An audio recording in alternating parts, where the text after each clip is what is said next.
Shalom, selamat pagi Bapak Ibu Saudara yang diberkati Tuhan. Kita jumpa lagi pagi hari ini dalam doa pagi dari GPDI Budi Mulia. Bapak Ibu Saudara yang dikasihi Tuhan, sebelum kita membaca firman Allah yang akan menjadi renungan kita, tuntunan kita di sepanjang hari ini, mari kita berdoa. Bapa Sorgawi, Bapa yang baik, Bapa yang kami panggil dan kami kenal di dalam nama Tuhan Yesus Kristus, Tuhan dan Juru Selamat kami. Pagi hari ini Bapa, kami datang kepadamu, kami bersyukur karena kami percaya Tuhan, kalau pagi hari ini kami boleh ada, kami boleh bangun dengan tubuh yang sehat. Ini semua karena kemurahan-Mu, ini semua karena kebaikan-Mu Tuhan.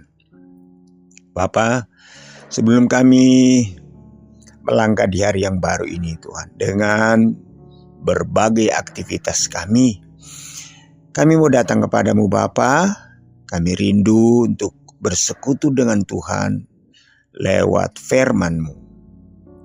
Sebab itu Tuhan tolong kami, Roh Kudus tolong kami agar supaya firman Allah yang kami dengar benar-benar boleh memberkati kami dan boleh menjadi suluh dan terang bagi jalan kami. Dalam nama Tuhan Yesus Kristus kami berdoa mengucap syukur. Haleluya. Amin. Puji Tuhan. Saudara yang diberkati Tuhan, yang berbahagia di pagi hari ini, firman Allah pada pagi hari ini kita akan baca dari Injil Yohanes. Injil Yohanes pasalnya yang ke-15, Yohanes pasal 15 ayatnya yang ke-12 dan ayatnya yang ke-13. Saudara, kalau kita melihat perikop ini, saudara-saudara, ini perikop diberi judul perintah supaya saling mengasihi. Ya, tapi kita akan membaca ayat 12 dan ayat 13.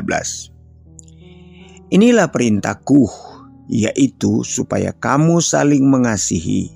Seperti aku telah mengasihi kamu, tidak ada kasih yang lebih besar daripada kasih seorang yang memberikan nyawanya untuk sahabat-sahabatnya. Haleluya.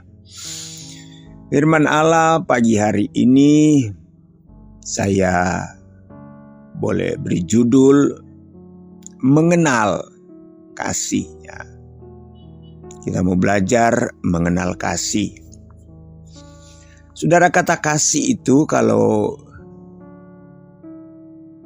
ada banyak para ahli, para teologia membagi dalam 3, bahkan 4, tetapi yang paling banyak dibahas ada 3, yaitu kasih eros, kemudian kasih phileo atau philia, dan kasih agape. Ya, itu 3 yang paling menonjol dan paling sering dibahas. Ya, kasih eros, kasih philia atau phileo, dan kasih agape.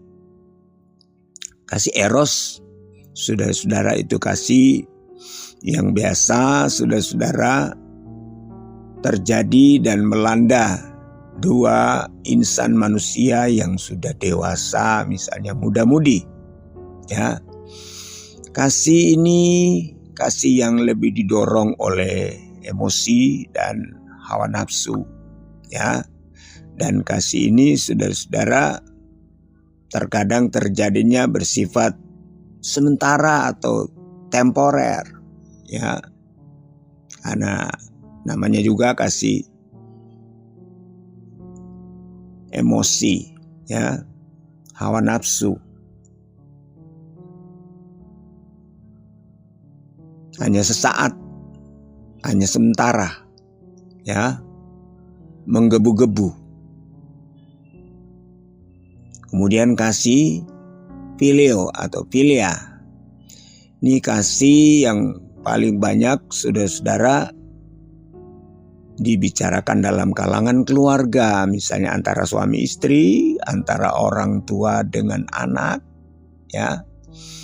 Kasih yang lebih bersifat sosial, ya, sifatnya sosial dan horizontal, horizontal. Kasih sesama, ya, orang tua terhadap anak, saudara bersaudara, suami istri, ya. Tapi kasih ini pun masih, saudara-saudara, bersyarat, ya. Kasih ini masih bersyarat. Selalu ada syarat. Ada timbal balik, ya. Kasih saudara bersaudara, kakak beradik, orang tua terhadap anak, ya. Terkadang masih bersyarat, ya. Ketika dia baik, aku baik, dan lain sebagainya. Tetapi kita melihat, saya ingin tekankan di sini, yaitu kasih agape atau kasih agapao, yaitu kasih Allah, kasih yang murni, kasih yang tanpa syarat. Luar biasa saudara, dalam ayat 13, tidak ada kasih yang lebih besar daripada kasih seorang yang memberikan nyawanya untuk sahabat-sahabatnya. Yohanes sedang berbicara bagaimana Allah mengasihi manusia, di mana Yesus telah mati di atas kayu salib. Paulus katakan, bahkan tatkala kita masih menjadi seteru, kita masih menjadi musuh, kita masih berstatus orang berdosa, kita masih berstatus orang jahat, pemberontak, tapi dia sudah mati di kayu salib.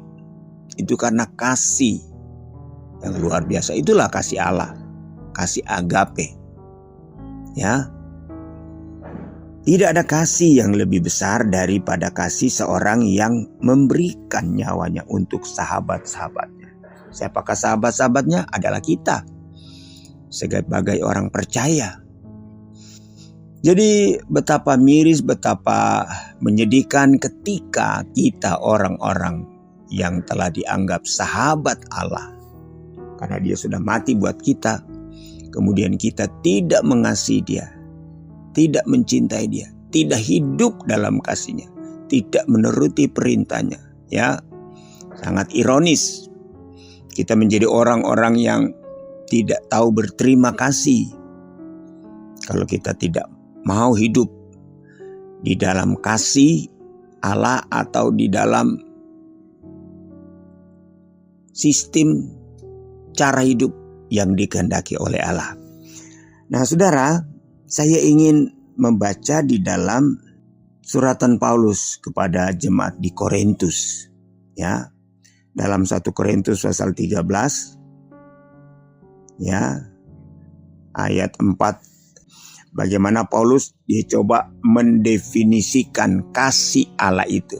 Nah, mari kita mengenal, saudara-saudara, dengan kita membaca ayat-ayat ini, ya, kita bisa mengenal bagaimana model, cara, bentuk, ekspresi dari seorang yang hidup dalam kasih agape atau kasih Allah.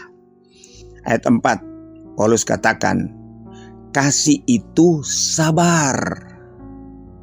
Bapak Ibu sudah sabar belum? Ya. Kasih itu sabar. 1. Kasih itu murah hati. Ya, udah sabar, murah hati. Kasih itu tidak cemburu. Ya. Tidak cemburu melihat orang lain lebih, melihat orang lain sukses, melihat teman diberkati.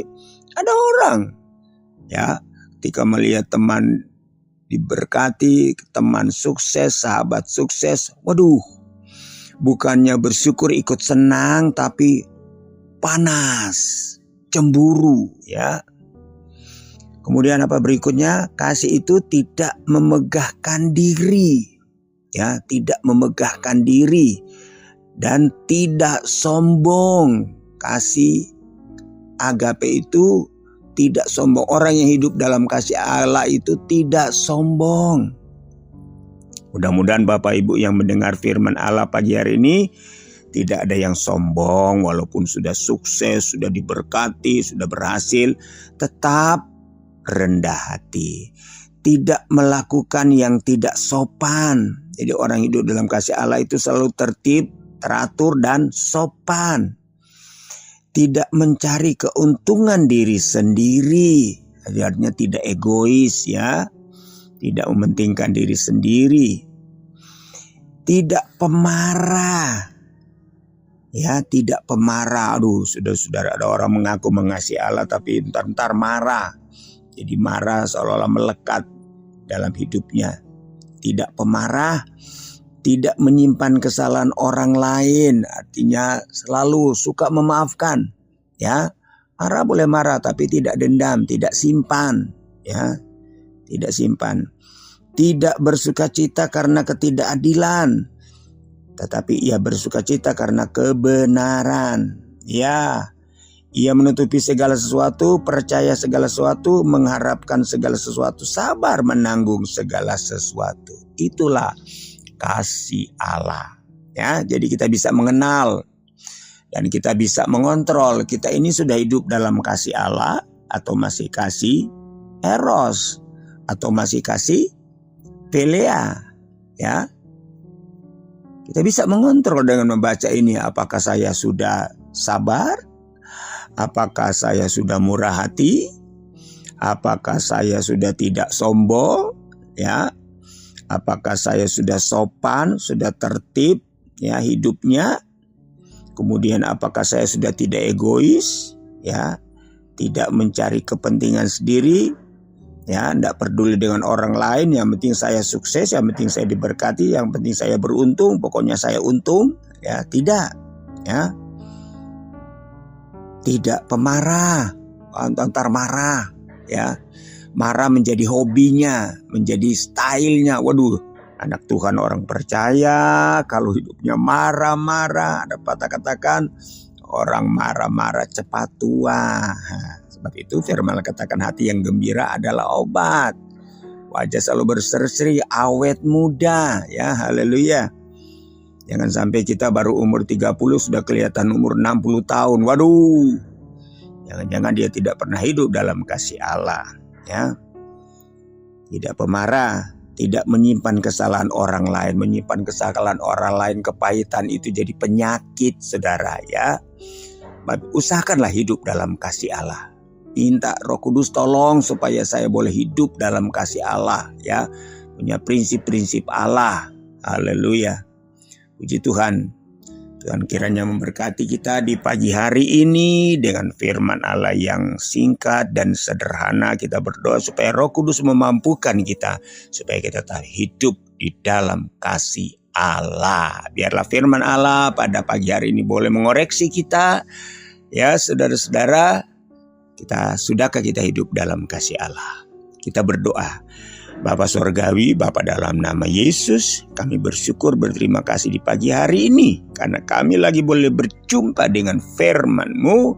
Firman-Mu telah menegur kami, mengoreksi kami dan mengingatkan kami agar supaya Tuhan, kami sebagai orang percaya, sebagai anak Tuhan, kami mau hidup di dalam kasih Allah. Haleluya. Terima kasih Tuhan, terpujilah nama-Mu. Umat-umat-Mu yang di pagi hari ini bergumul dengan sakit penyakit, hamba berdoa dalam nama Yesus sembuh, dalam nama Yesus. Yang susah Tuhan hiburkan, yang lemah Tuhan kuatkan, yang tertutup jalan Tuhan buka jalan dalam nama Yesus. Terpujilah nama-Mu Tuhan, kami masuk dan melangkah di hari yang baru ini di dalam nama Tuhan Yesus Kristus. Haleluya. Amin. Puji Tuhan. Selamat pagi semua. Tuhan Yesus memberkati. Amin.